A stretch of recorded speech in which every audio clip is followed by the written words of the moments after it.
क्या मोनोरेल को लेकर फंस गई है मुंबई? बीते 2.5 साल में मोनोरेल से मुंबई को जो उम्मीदें थीं उस पर खरी नहीं उतरी है।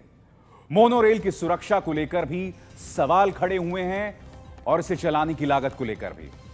एबीपी न्यूज संवाददाता जितेंद्र दीक्षित ने पड़ताल की है कि आखिर मोनोरेल क्यों बन गई है मुंबई का सफेद हाथी।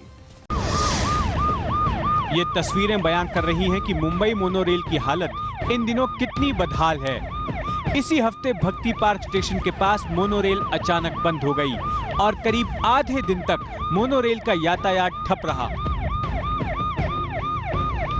बीते 1.5 साल में इस तरह की ये दूसरी घटना है। 15 मार्च 2015 को भी ठीक इसी जगह मोनोरेल अटक गई थी और उसमें कई मुसाफिर फंस गए थे, जिन्हें फायर ब्रिगेड की मदद से निकाला गया। 2 फरवरी 2014 को जब भारत की पहली मोनोरेल की शुरुआत हुई तो मुंबई वालों का उत्साह देखने लायक था। पहले हफ्ते में ही 1,36,000 मुंबई वालों ने मोनोरेल की सवारी की और पहले हफ्ते में ही मोनोरेल ने 14 लाख रुपए की कमाई की। लेकिन अब 2.5 साल के बाद तस्वीर बिल्कुल अलग है। मोनोरेल मुसाफिरों के लिए तरस रही है। इसे पैसे की बर्बादी का प्रतीक माना जा रहा है। मुंबई के लिए ये एक बोझ नजर आ रही है। आइए जानते हैं कि आखिर ये मोनोरेल क्यों बन गई मुंबई के लिए एक सफेद हाथी।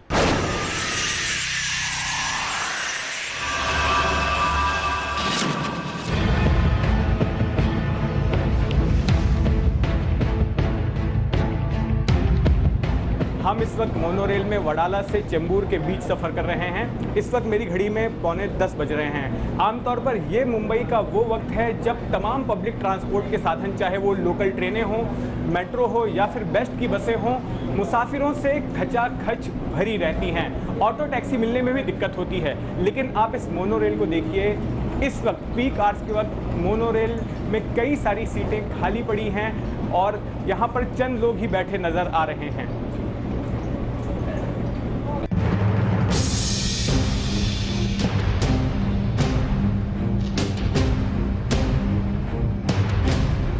अगर मुंबई के दूसरे यातायात के माध्यमों पर नजर डालें तो पता चलता है कि सेंट्रल रेलवे की लोकल ट्रेनों से रोजाना 41 लाख लोग सफर करते हैं और प्रतिदिन 2.5 करोड़ रुपए की कमाई होती है। वेस्टर्न रेलवे की लोकल ट्रेनों से हर रोज 35 लाख लोग सफर करते हैं, जिनसे उसे रोजाना 2 करोड़ रुपए की आमदनी होती है। इसी तरह मुंबई के वर्सोवा और घाटकोपर के बीच चलने वाली मेट्रो रेल में रोजाना 2.25 लाख लोग सफर करते हैं, जिनसे प्रतिदिन 65 लाख रुपए की कमाई होती है। मोनोरेल का पहला फेज 9 किलोमीटर लंबा है और इसमें 7 स्टेशन आते हैं। लेकिन चौंकाने वाली बात यह है कि 7 में से 3 स्टेशन आबादी के करीब नहीं है और लोगों की पहुंच से बाहर है, यानी कि लोगों को स्टेशनों तक पहुंचने के लिए दिक्कत का सामना करना पड़ता है। मिसाल के तौर पर इस भक्ति पार्क मोनोरेल स्टेशन को ही लीजिए। भक्ति पार्क मोनोरेल स्टेशन यह है और इसके दाहिनी तरफ है भक्ति पार्क कॉलोनी। यहाँ पर रहने वाले लोगों के मद्देनजर ही भक्ति पार्क स्टेशन को बनाया गया था। लेकिन भले ही स्टेशन को नाम दे दिया गया हो भक्ति पार्क, लेकिन भक्ति पार्क के लोग इसका इस्तेमाल नहीं कर पा रहे हैं। उसके पीछे कारण यह है कि भक्ति पार्क कॉलोनी और भक्ति पार्क स्टेशन के बीच आ जाता है ये नाला, और अगर किसी को भक्ति पार्क में रहने वाले शख्स को इस्तेमाल करना है मोनोरेल का तो उसे करीब 1.5 किलोमीटर का फासला तय करके भक्ति पार्क मोनोरेल स्टेशन तक पहुंचना होगा।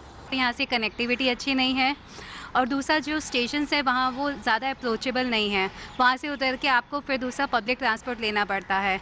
उससे अगर आप डायरेक्ट ट्रैवल करते हैं एंड टू एंड, तो I think by road it is more cheaper. So it is not at all cheap. हाँ, जो भी कोई बाहर से आता है, बॉम्बे के बाहर से आता है, so for them it is like a show piece. They love to watch, they love to travel in it, but it is only for the joy ride, not for the use. हम Bhakti park वालों को लिए थोड़ी problem है कि हमें 1.5 kilometre चलना पड़ता है। टैक्सी वगैरह तो ले सकते हैं, लेकिन अपना व्हीकल लें तो उसके लिए हमें पार्किंग नहीं है।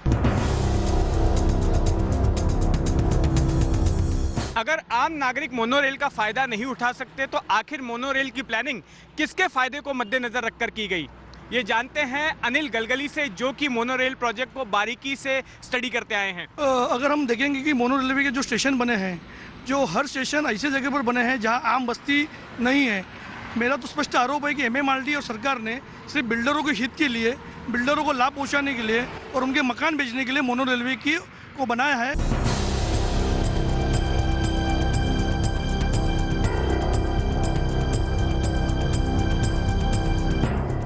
अनिल गलगली की बात में कितना दम है, आइए जानने की कोशिश करते हैं। भक्ति पार्क के कुछ रियल एस्टेट कारोबारियों से हमारे साथ में मौजूद है महेश पालांडे। आपसे जानना चाहेंगे कि मोनोरेल कितना बड़ा फैक्टर रहा है यहाँ के प्राइसेस को बढ़ाने में। सर 2001 में आप पकड़ लो, प्राइस स्टार्टेड विद 18 था। Today like selling for 19,000 to 22,000 तक इसका रेट मतलब आ गया है। वो एक फैक्टर है। पर स्क्वायर फीट का रेट आप बता। स्क्वायर फीट वो एक फैक्टर है जो मतलब अभी रियल एस्टेट की प्राइस यहाँ पे स्पेशली इन भक्ति पार्क बढ़ गई है। मोनोरेल को करते definitely that is a plus USP दिखाई जाती है कि ये मोनोरेल यहाँ से पास होती है। सो इट इज़ कन्वीनियंट, लोगों को आने जाने में मतलब कन्वीनियंट होता है। ऑफिसेस है, जैसे उनके शॉपिंग एरियाज़ है, तो कन्वीनियंट है। वही USP है मोनोरेल। अगर कोई यहाँ पर 500 स्क्वायर फीट का एक 1 BHK का फ्लैट खरीदना चाहे तो उसे क्या कीमत अदा करनी पड़ेगी? करीबन 1 करोड़ 25 लाख। और अगर 2 BHK खरीदना चाहे? करीबन 2 करोड़ 2-2.25 करोड़ तक। मोनोरेल को करीब 1200 करोड़ रुपए की लागत से बनाया गया। प्रतिदिन मोनोरेल को चलाने के लिए 60 लाख रुपए का खर्च आता है और इसकी आमदनी होती है महज 50,000 रुपए, जो कि टिकट बेचकर मिलती है। इसका मतलब ये कि हर दिन करीब 6.5 लाख रुपए का घाटा मोनोरेल को उठाना पड़ता है।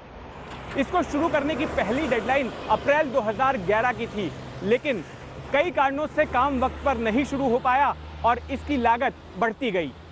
क्योंकि जब मोनो रेलवे का जो मूल प्लान बना था वो प्लान स्ट्रेट था, मगर कुछ लोगों को लाभ पहुंचाने के लिए उस वक्त के अधिकारियों ने उस प्लान को चेंज किया और वो प्लान को चेंज करते वक्त ना उन्होंने मुख्यमंत्री की अनुमति ली, ना नगर विकास विभाग की अनुमति ली। मुंबई में मोनोरेल को MMRDA, भारतीय कंपनी लार्सन एंड टुब्रो और मलेशियन कंपनी स्कोमी मिलकर चलाते हैं। हाल ही में महाराष्ट्र विधानसभा में CAG की जो रिपोर्ट सौंपी गई थी, उसमें भी CAG ने मोनोरेल पर कई कड़े सवाल उठाए हैं।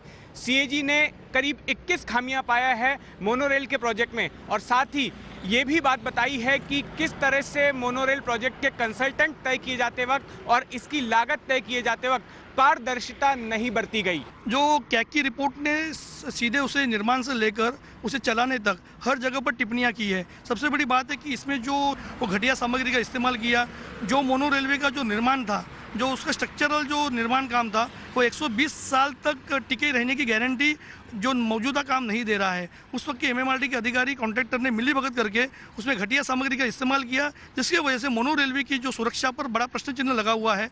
अगर छोटा सा भी भूकंप मुंबई शहर में आता है तो मोनो रेलवे कभी भी गिर सकती है। उस एरिया में बिल्डर की कोई स्कीम और हमारे स्टेशन का कोई संबंध नहीं है। हमने स्टेशन डिसाइड करते समय उस एरिया में कितनी पॉपुलेशन रहती है, वो पॉपुलेशन को नजर रखते हुए उस एरिया के पब्लिक के कन्वीनियंस के लिए हमने स्टेशन डिसाइड किया और उस मुताबिक ही हमने स्टेशन का कंस्ट्रक्शन किया है। अब बात करते हैं मोनोरेल की सुरक्षा की, लेकिन उससे पहले एक नजर डाल लीजिए पिछले साल 15 मार्च की उन तस्वीरों पर, जब मोनोरेल में सफर कर रहे मुसाफिरों की जान सांसत में फंस गई थी। 15 मार्च 2015 की घटना से इस बात का खुलासा हुआ कि मोनोरेल प्रशासन के पास ऐसे हादसों से निपटने के लिए खुद का कोई प्लान नहीं था।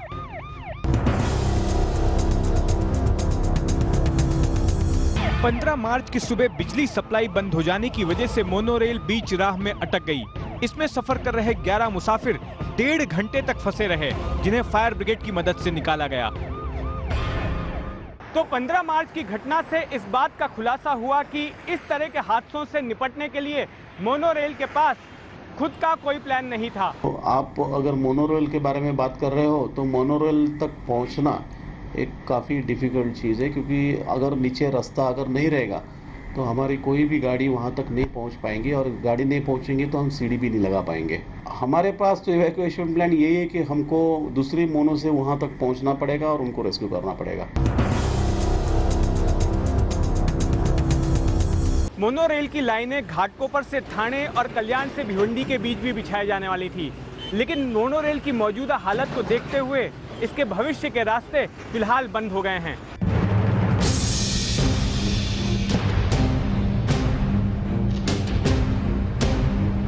अब उम्मीद जताई जा रही है कि जब मोनो रेल का दूसरा और बड़ा चरण शुरू होगा तब इसे मुसाफिर भी मिलेंगे और पैसे भी। लेकिन यहाँ सवाल ये उठता है कि जब फिलहाल इस मौजूदा छोटे रूट पर ही मोनो रेल को ठीक से नहीं चलाया जा पा रहा तो फिर बड़े रूट का क्या हाल होगा। Jitendra Dikshit, ABP news, Mumbai.